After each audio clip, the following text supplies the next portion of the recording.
You've just been through an open home. You really like the property. It feels like it could work. But then you see, for sale by auction. No price, multiple buyers, and everything happens in a matter of minutes. And now you're weighing it up.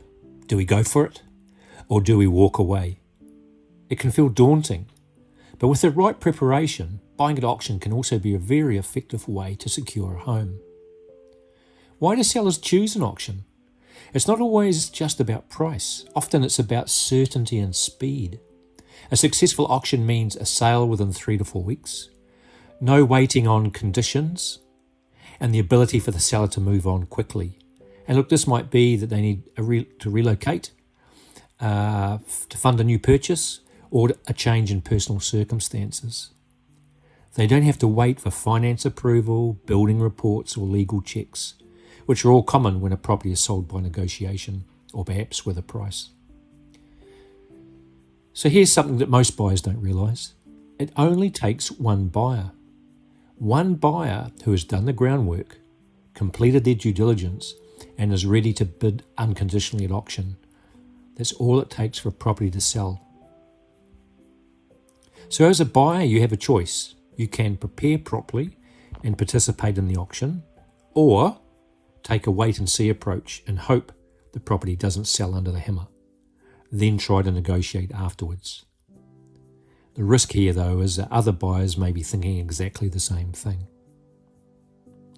Hey, look, and sometimes you may not even be given that choice.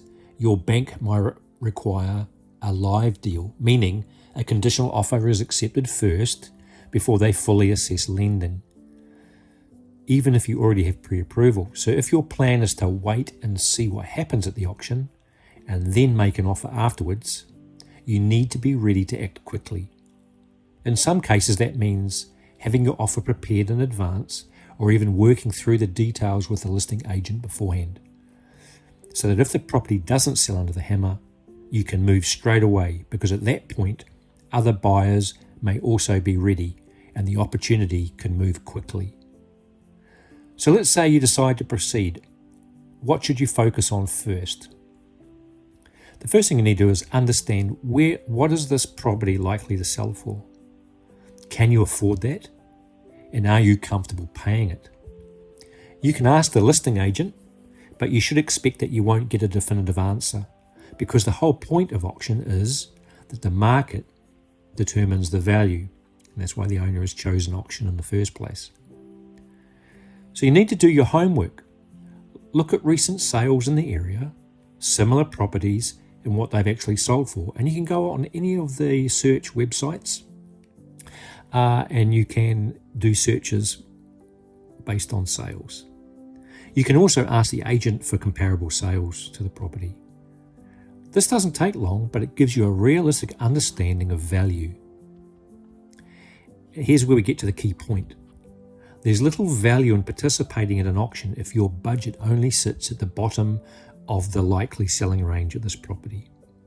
Because in a competitive situation, another buyer only needs to go 10,000, maybe 20,000 more than you, and the property is gone. So my advice is to allow some headroom. What I mean is provide some flexibility in your budget so you don't run out of options before the auction really gets going. So this is where many first home buyers struggle. Naturally, you're drawn to the ideal home, the extra bedroom, the bigger section, double garage, but in reality, you may have a stronger chance at a slightly more practical option, a smaller home, a different layout, maybe in a nearby suburb, that you would still be very happy with, and that would also give you the headroom, increases your odds of being successful at auction. Here's a real-world example that comes to mind. A property had a CV that was too low. It didn't reflect what similar homes had sold for in the previous 3 to 6 months. Many buyers relied on that CV and on online estimates that are based on that CV. As a result, their expectations were too low and they weren't successful at auction day.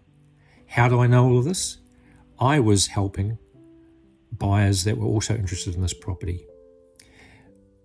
The buyers had a better understanding of the true market value, and made their decisions based on that, and that made the difference. They now own that home. So look, buying at auction can feel intense, but with the right preparation, it becomes much more predictable and a lot less intimidating. There's also a strategy to bidding itself, but I'll cover that off in the next episode. So look, if you're navigating your property journey, I'm always happy to help.